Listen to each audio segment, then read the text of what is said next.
మరణము నన్నేమి చేయలేదు, పరిస్థితి నన్నేమి చేయగలదు. సువాసన రావలసినటువంటి అతని జీవితం ఇప్పుడు ఏం కొడుతుంది? కంపు కొడుతుంది. సొలొమోను అంటే సొలొమోను అంత గొప్పడో లేడో, సొలొమోను అంటే దేవభక్తి కలిగిన వాడు, సొలొమోను అంటే విశ్వాసం కలిగిన వాడు, సొలొమోను అంటే దేవునికి మందిరం కట్టినాడు, సొలొమోను అంటే వచ్చేసాడు ఇచ్చేయాడని ఘనతగా చెప్పేటువంటి వారు కట్టెడిగారండి ఆ కరుకాడి జీవితం నాశనం అయిపోయిందండి. చేశాడు కానండి మంచి పనులు, మంచి చేశాడు కానండి, చివరికి వచ్చేసరికి వాడు ఇలా నాశనం అయిపోయాడండి. ఒకసారి నేను ఫంక్షన్కి వెళ్ళాను, వినండి జాగ్రత్తగా. ఒకసారి ఫంక్షన్ చేస్తూ ఉన్నాను, నేను ఆ ఫంక్షన్ చేస్తూ ఉన్నాను. ఫంక్షన్ చేస్తూ ఉన్నాను, చివరిని అక్షతలు వేయడానికి అందరిని పిలుస్తాం కదా. అలా పిలిచినప్పుడు ఆ ఇంట్లో వాళ్ళు ఒక ఇద్దరిని పిలవడం మర్చిపోయారు. పిలవడం మర్చిపోతే ఆయన గొడవ పెట్టడం మొదలెట్టాడు. అందరిని పిలిచాడు, నన్ను పిల్లలేదు మీరు, నన్ను అంటారు కదా, ఎవరిని అంటారు? ఇంట్లో వాళ్ళు అంటారు. అంటే ఇంట్లో వాళ్ళు పిల్లదంటే నువ్వు పిల్లలేదు కాబట్టి పాస్టర్ గారు పిల్లదు అంటారు. అందరిని పిలుచుకున్నావు, నన్ను పిలిచలేదు, నువ్వు నన్ను పిలవలేదు స్టేజ్ మీదకి అని గొడవ పెట్టడం మొదలెట్టాడు. అప్పుడు ఆ ఇంట్లో వాళ్ళందరూ నా దగ్గరకు వచ్చి చెప్పడం మొదలెట్టారు, అయ్యా మేము తప్పు చేసాం, ఫలానా వ్యక్తిని స్టేజ్ మీదకి పిలుద్దాం అనుకున్నాం, మేము మర్చిపోయామండి, ఆయన చాలా బాధపడిపోతున్నాడండి అంటూ వాళ్ళు ఏమన్నారు తెలుసా? ఆ వ్యక్తి త్రాగకపోతే చాలా మంచోడండి. ఎలాగట? త్రాగకపోతే చాలా మంచోడండి, త్రాగితేనే ఇలాంటి యాసలు ఎత్తాడట. దేవునికి స్తోత్రం. తాగకపోతే ఇలాంటి ఆశలు, తాగితే ఇలాంటి ఆశలు ఎత్తాడండి. చూడండి, అతని జీవితం మంచి పేరే ఉంది, కానీ ఆ పరిమళ వాసనలో ఓ చచ్చిన ఈగ కూడా ఉంది. ఎంత మంచి పేరు ఉంటే ఉపయోగం ఏంటి?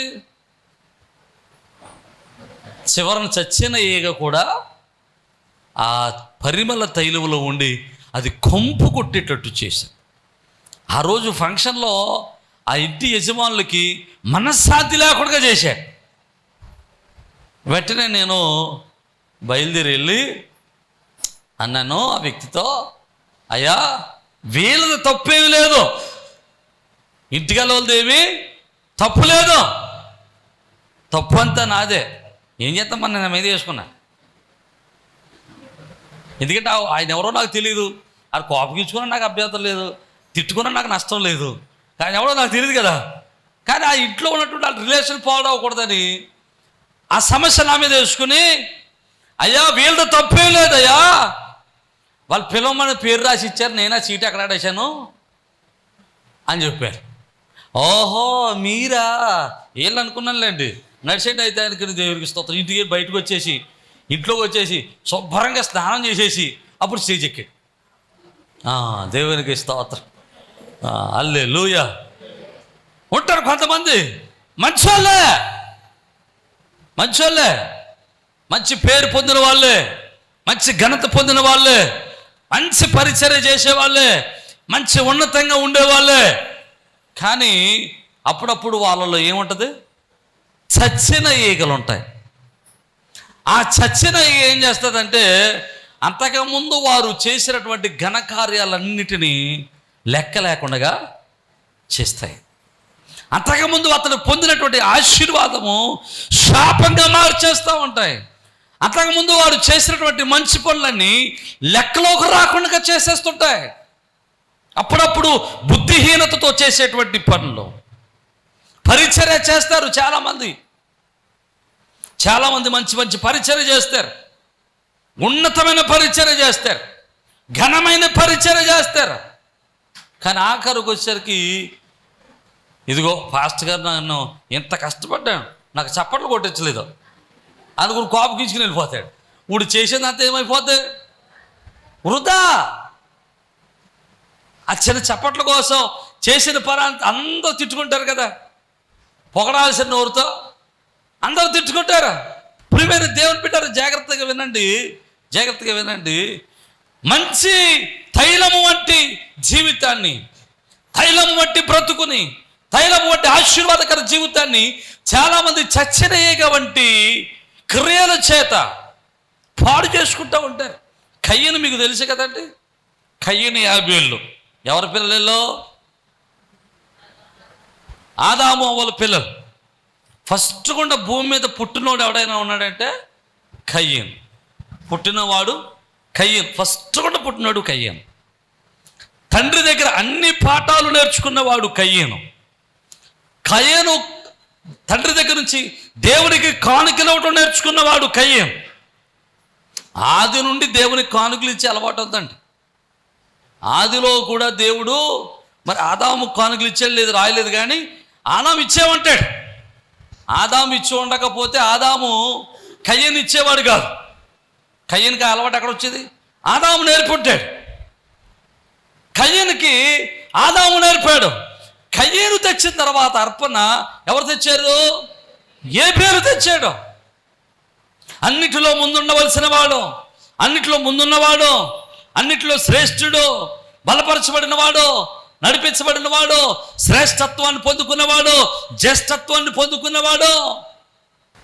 అయితే దేవుడు ఈ ఇతర తెచ్చినట్టు అర్పణను దేవుడు చూసి ఏబేలు అర్పణను అంగీకరించాడు, కయ్యను అర్పణను దేవుడు తిరస్కరించాడు, అంగీకరించలేదు. అంతేగాని కయ్యను దేవుడు శపించలేదు. వినండి, దేవుడు కయ్యనని శపించలేదు, ఏబేలు దీవించాడు. ఎప్పుడైతే ఏబేలు దీవించబడ్డాడో కయ్యనుకి కడుపులో మంట. కొనీడు అప్పుడు తప్పు చేశాడు, ఆ మర్నాడు మరలా మంచి అర్పణ తెచ్చుంటే దేవుడు మరలా అతను దీవించేవాడేమో కదా. ఇప్పుడు తప్పు చేశాడు, మరలా ఆ తప్పును సరి చేసుకుని తన బ్రతుకును సరి చేసుకుని దేవుడి వైపు తిరుగుంటే దేవుడు అతను కనికరించేవాడు కదా.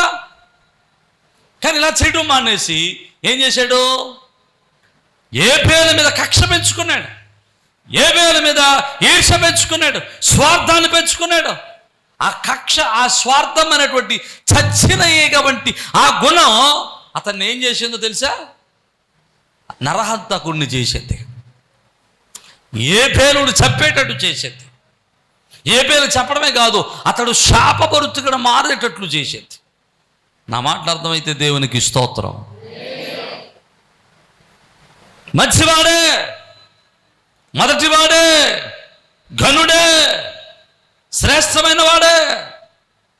కానీ అతని జీవితంలో వచ్చినటువంటి ఈర్ష అనేటువంటి ఆ చచ్చిన ఈగ వంటి ఆలోచన, స్వార్థం అనేటువంటి ఆ చచ్చిన ఈగ వంటి ఆలోచన అతని పరిమళ వాసన వంటి జీవితాన్ని ఏం చేసిందండి? శాపభరితంగా మార్చేసేది. ఈరోజు నన్ను మాట చెప్పనమండి, చాలామంది జీవితాల్లో, చాలామంది కుటుంబాల్లో, చాలామంది జీవిత ప్రయాణాల్లో అన్ని మంచి పనులే చేస్తారు, కానీ కొన్నిసార్లు స్వార్థపూరితంగా ఆలోచిస్తారు. నాకు తెలిసినటువంటి ఒక కుటుంబం ఉందండి, మంచోళ్ళు కడుపులో తీసి పెడతారు. అంత మంచోళ్ళు, కడుపులో తీసి పెట్టే అంత మంచోళ్ళు, చాలా మంచోళ్ళు. కానీ వాళ్ళకు చచ్చిన ఏగ ఉంది. నేను తెలుసా, వాళ్ళు ఏదైనా కడుపు నిండా తీసి పెడతారు, కానీ ఎదరుడు బాగుంటూ ఊర్చుకోరు. ఎదరుడు ఓర్చుంటే అస్సలు ఓర్చుకోరు. వీళ్ళ పిల్లలే బాగుండాలి, వీళ్ళ పిల్లలు ఉన్నతంగా ఉండాలి, వీళ్ళ పిల్లలే చదువుకోవాలి, వీళ్ళ పిల్లలే పాస్ అవ్వాలి. ఎదరు పిల్లడికి ఎవరికైనా 2 మార్కులు ఎక్కువ వచ్చాయనుకో, వచ్చేసాయనికి ఆడతా దేవునికి, నువ్వు పాస్ అయిపోయావా?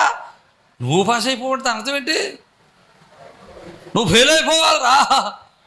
ఉపయోగం ఏంటి? ఎంత మంచి లక్షణం ఉంటే ఉపయోగం ఏంటి? చచ్చనేగా వంటి ఆ యొక్క లక్షణం వాళ్ళు ఈర్ష్యపడేటట్టు చేస్తుంది, సమాజంలో పేరు లేకుండా చేస్తుంది. సమాజంలో గుర్తింపు లేకుండా చేస్తూ ఉంది. ఈరోజు మన జీవితాల్లో కూడా ఈర్ష్య ఒకవేళ చచ్చని ఈగలాగా మనకు పరిమళ వాసనగా ఉండవలసిన మనము సువాసనగా ఉండవలసిన మన జీవితాన్ని కంపు కొట్టేటట్టు చేస్తుందేమో. ఎఫెసీయులకు రాసిన పత్రిక 5వ అధ్యాయం 2వ వచనంలో మనం చూస్తే, ఎఫెసీయులకు రాసిన పత్రిక 5వ అధ్యాయం 2వ వచనంలో ఒకసారి చదువుదాం చూడండి. ఒక చక్కటి మాట ఉంటుంది అక్కడ.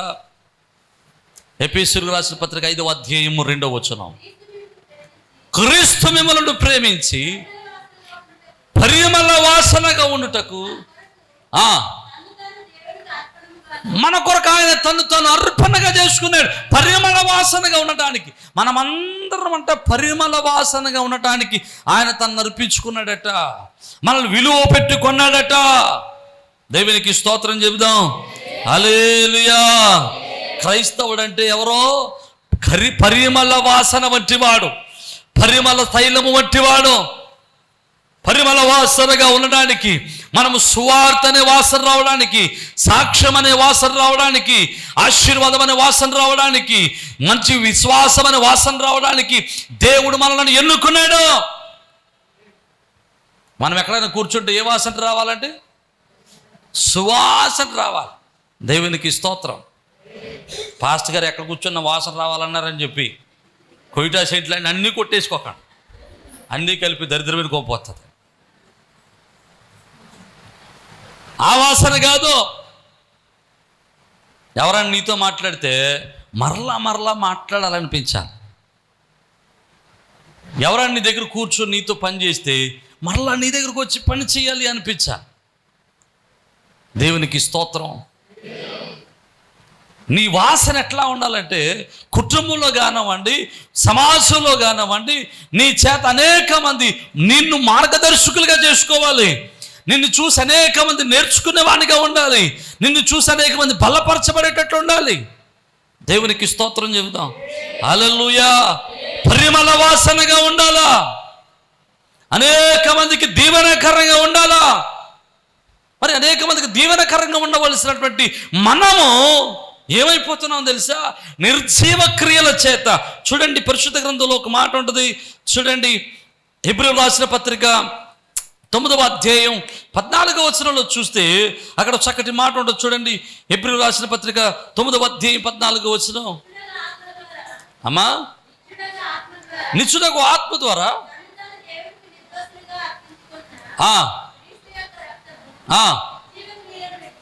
నిర్జీవ క్రియలను విడచి జీవము గల దేవుణ్ణి సేవించుటకు. ఆమేన్, హల్లెలూయా. మీ మనస్సాక్షిని ఎంతగానో శుద్ధి చేస్తుందట. దేవునికి స్తోత్రం.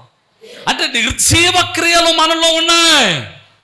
పరిమళ వాసనగా ఉండవలసిన మనము, సువాసనగా ఉండవలసిన మనము, పరిశుద్ధులుగా ఉండవలసిన మనము, ఆశీర్వాదకరంగా ఉండవలసిన మనము, మనలో నిర్జీవ క్రియలు రావడం వల్ల, నిర్జీవ క్రియలు మనలో ఉండటం వల్ల, నిర్జీవ క్రియల చేత నింపబడటం వల్ల మన జీవితాలు కంపు కొడతా ఉన్నాయి.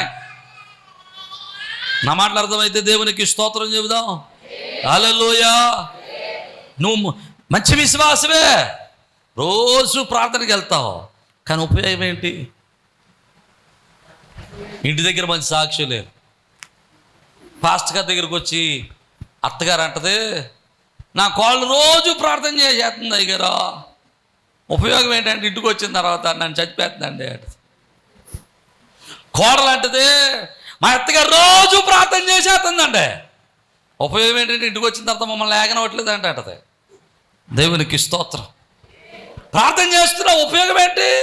పరిమళ వాసనగా ఉండవలసిన నీ జీవితము, పరిమళ సువాసనగా ఉండవలసిన నీ బ్రతుకు, పరిమళ వాసనగా సాక్షి జీవితంగా ఉండవలసిన నీ జీవితము, ఆశీర్వాదకరంగా ఉండవలసినటువంటి నీ బ్రతుకు కప్పు కడతా ఉంది.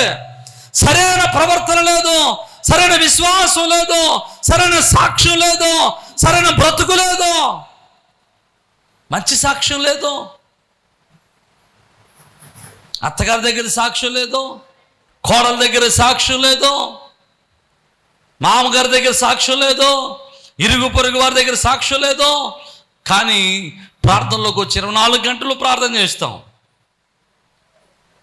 కానీ మనలో ఏం లేదండి, సాక్ష్యం లేదు. పరిమళ వాసనగా మనం ఉండలేకపోతున్నాం.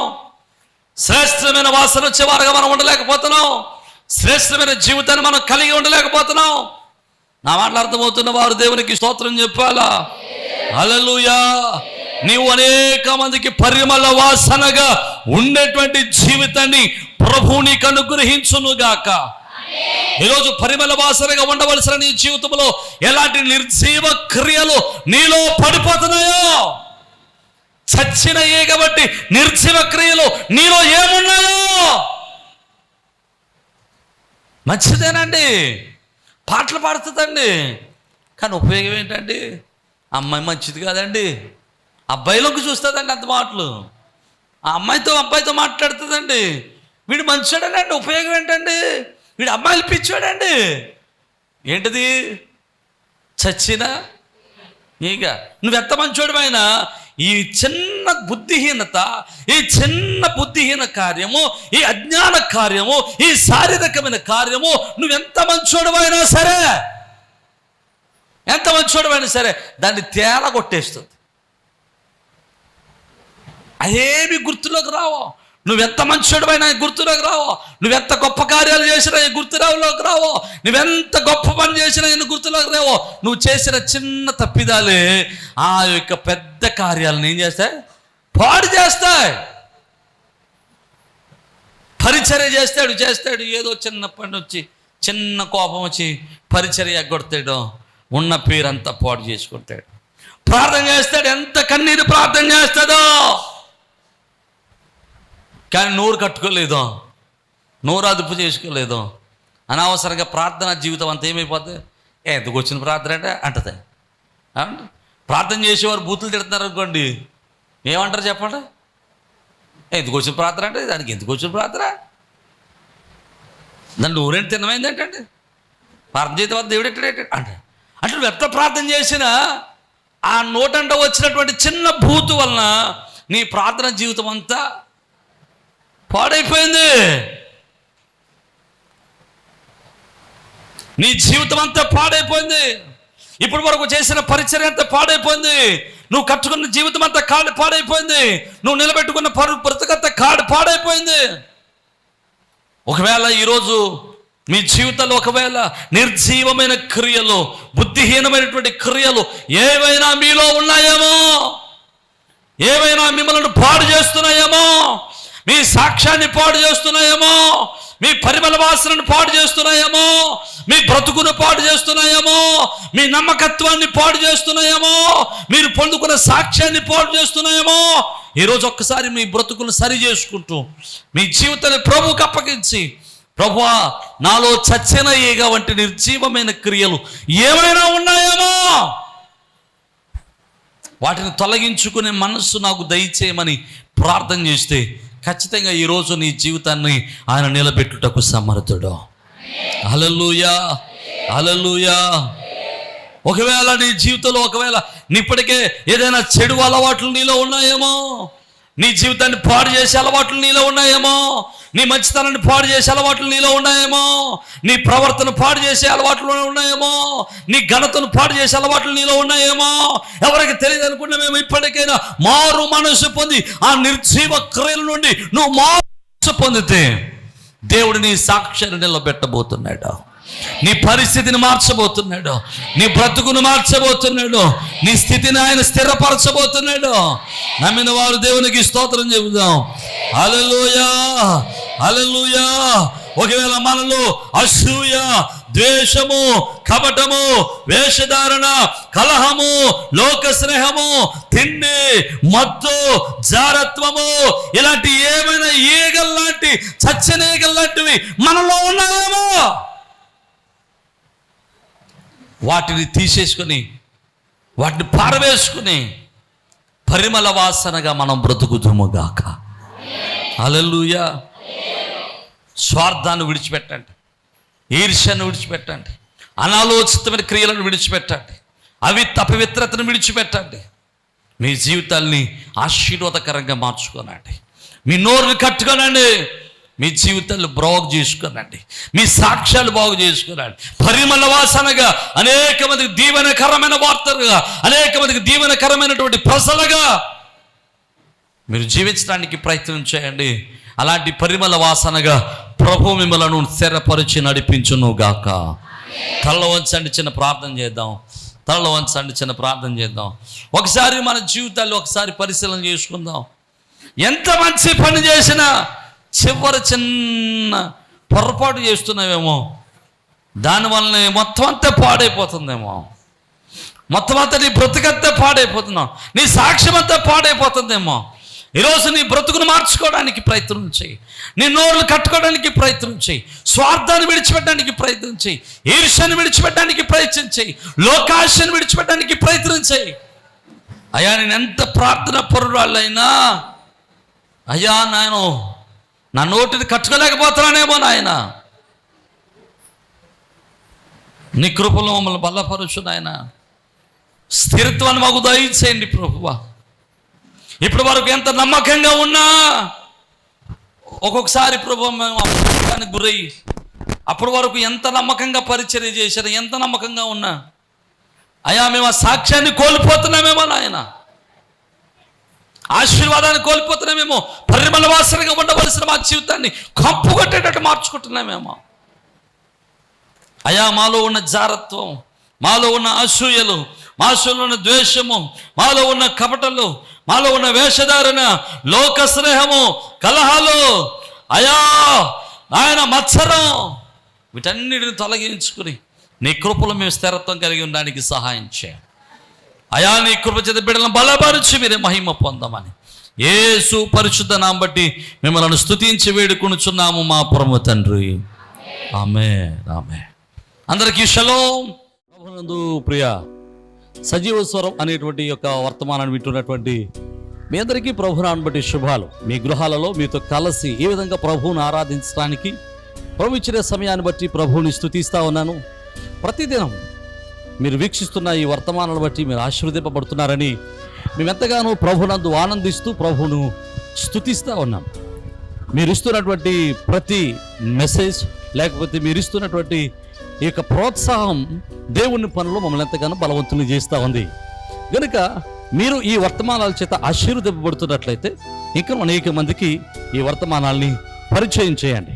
అలాగే ఈ వర్తమానాల చేత మీరు ఆశీర్వదింపబడుతున్నట్లయితే తప్పనిసరిగా ఈ యొక్క పరిచర్యలో మీ వంతు సహకారాన్ని, భాగస్వామ్యాన్ని పంచుకోవాలని ప్రభు పేరట మిమ్మల్ని ప్రేమతో ఆహ్వానిస్తూ ఉన్నాం. చాలామంది అడుగుతూ ఉన్నారు, అయ్యా మేము ఈ పరిచర్యలు ఎలా పాలుభాగస్తులం కావాలి అని. చాలా సంతోషం, దేవుడు మీకు ఇచ్చిన భారాన్ని బట్టి ప్రభునందు ఆనందిస్తూ ఉన్నాను.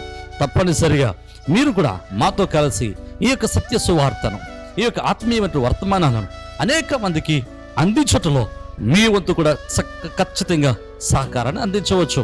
కనుక ఈ స్క్రీన్ మీద కనబడుతున్న నెంబర్లకి ఖచ్చితంగా ఫోన్ చేయండి. తగినటువంటి ఆలోచనలు, సలహాలు, ఎలాగో మీరు ఈ పరిచర్యలో బాల్య భాగస్తులు కాగలరో మేము మీకు తెలియపరుస్తాం. అలాగే మీరు ఈ వర్తమానాల చేత ఆశీర్వదింపబడుతున్నట్లయితే, ఒకవేళ మీరు ఇప్పటి వరకు ఏ సంఘానికి వెళ్ళని వారైతే, ఏ మందిరానికి అటెండ్ కాని వారైతే తప్పనిసరిగా మిమ్మల్ని మా మందిరానికి, మా సహవాసానికి ప్రేమతో ఆహ్వానిస్తూ ఉన్నాం. చక్కని అపోస్తుల యొక్క బోధ, ఆత్మీయమైనటువంటి ఆరాధన, ప్రేమతో కూడినటువంటి సహవాసము, చక్కని ప్రేమతో కూడినటువంటి ఆదరణ సంఘాల్లో సంఘం ద్వారా పొందడానికి మిమ్మల్ని ప్రేమతో ఆహ్వానిస్తూ ఉన్నాం. ఒకవేళ మీరు ఏదైనా మందిరాల్లో ఆల్రెడీ మందిరాల్లో కట్టబడి ఉన్నట్లయితే తప్పనిసరిగా ఆదివారపు ఆరాధన, మందిరంలో జరిగేటువంటి కూడికలలో పాల్గొనడం మానేయదు. తప్పనిసరిగా మీ మందిరాల్లో బలవంతులై, శ్రేష్ఠులై, దేవుని పనులు బలవంతులుగా ఎదగాలని మిమ్మల్ని ప్రేమతో ఆహ్వానిస్తున్నాం. ఒకవేళ ఎక్కడా మీరు పరిచర్యలో, ఏ పరిచర్యకు, ఏ సహవాసానికి ఒకవేళ మీరు అట్టుకట్టి ఉండకపోతే, ఏ సహవాసులు మీరు పాలుభాగస్తులుగా ఉండకపోతే తప్పనిసరిగా మిమ్మల్ని ప్రేమతో ఆహ్వానిస్తూ ఉన్నాం. మన పరిచర్యల ద్వారా ఇంకా అనేకమైనటువంటి పరిచర్యలు జరుగుతూ ఉన్నాయి. ప్రతి నెల అనాథల పరిచర్య చేస్తూ ఉన్నాం. ఈ అనాథల పరిచర్యలో చాలామంది యవన బిడ్డలు తమ యవన కాలంలో తమ యొక్క భర్తలను కోల్పోయిన వారు ఉన్నారు. అలాగే చిన్న చిన్న పిల్లలు పెట్టుకుని వారు పోషిస్తున్న వారు ఉన్నారు. వారిని పోషించడానికి దేవుడు మాకు ఇచ్చినటువంటి ఆలోచన బట్టి ప్రతి నెల కొంత సహాయాన్ని చేస్తున్నాం. ఇంకా ఆ సహాయాన్ని అనేక మందికి పంచాలని ఆశపడుతూ ఉన్నాం. ఇలాంటి దేవుని పరిచర్యలో మీరు కూడా మీ యొక్క సహకారాన్ని ప్రేమతో అందించవచ్చు. అలాగే ప్రతి నెల సెకండ్ సాటర్డే మన మందిరంలో చిన్నపిల్లల ప్రోగ్రాం జరుగుతుంది. ఇది ప్రతి నెల జరుగుతూ ఉంది. మీరు కూడా మీ పిల్లలు దేవునిలో ఆత్మీయంగా బలపడాలని ఆశపడితే తప్పనిసరిగా మీ పిల్లల్ని ఆ యొక్క చిన్నపిల్లల ప్రోగ్రానికి, కింగ్డమ్ చిల్డ్రన్స్ అనేటువంటి ప్రోగ్రానికి మీ పిల్లలు కూడా ప్రోత్సహించండి. తప్పనిసరిగా పంపించండి. ఉదయం 9 గంటల నుంచి 4 గంటల వరకు చక్కని పాటలు, చక్కని కథలు, చక్కని ఆరాధన, దైవభక్తి, అలాగే విశ్వాసంలో వారిని బలపరచడానికి ఎంతో మేము తోడ్పడతా ఉన్నాం, వారిని బలపరుస్తూ ఉన్నాం. అది మీ పిల్లలకు ఆత్మీయంగా బలపడడానికి, విశ్వాసాలు బలపడడానికి ఎంతగానో దోహదం చేస్తూ ఉంది. తప్పనిసరిగా ఈ పరిచర్యలో మీరు కూడా పాలిభాగస్తులై ఉండాలని ప్రభు పేరిట మనం చేస్తున్నాం. అలాగే ఇండియా ప్రేయర్ లీగ్ అనేటువంటి ఒక ప్రార్థనా సహవాసాన్ని నడిపిస్తూ ఉన్నాం. మిమ్మల్ని కూడా ప్రేమతో ప్రార్థనా సహవాసంలోనికి ప్రేమతో ఆహ్వానిస్తూ ఉన్నాం. తప్పనిసరిగా మీరు ఫోన్ చేయండి, తగిన విషయాలన్నీ మీతో పంచుకుంటాం. అలాగే మీరు ఒకవేళ యూట్యూబ్ ద్వారా వాక్యాన్ని విన్నట్లయితే, ఒకవేళ ఈ వాక్యం ద్వారా, ఈ వర్తమానాల ద్వారా మీరు ఆశీర్వదింపబడిన వారైతే ఖచ్చితంగా ఈ యొక్క వర్తమానాలు అనేక మందికి పరిచయం చేయండి. ఈ యొక్క వర్తమానాలని మీరు అనేక మందికి పరిచయం చేసి ఈ యొక్క పరిచర్యలో మీరు కూడా తప్పనిసరిగా పాలుభాగస్తులు కావాలని, పరిచర్యలో మీరు కూడా తప్పనిసరిగా చేతులు కలిపి దేవుని యొక్క రాజ్య వ్యాప్తిలో ప్రయాసలో మీరు కూడా మాతో కలిసి రావాలని ప్రేమతో ఆహ్వానిస్తూ ఉన్నాం. ఒకవేళ మీరు రావాలి అనుకుంటే తప్పనిసరిగా మీ విషయాలు మాకు తెలియపరచండి. మీ కొరకు, మీ కుటుంబాల కొరకు, మీ బిడ్డల కొరకు మేము అనునిత్యం ప్రార్థన చేస్తున్నాం. ప్రభు కృప మీకును, మీ కుటుంబాలకును, మీ బిడ్డలకును ఎలా తోడై ఉండి మిమ్మల్ని స్థిరపరిచి ఆదరించును గాక. ఆమేన్.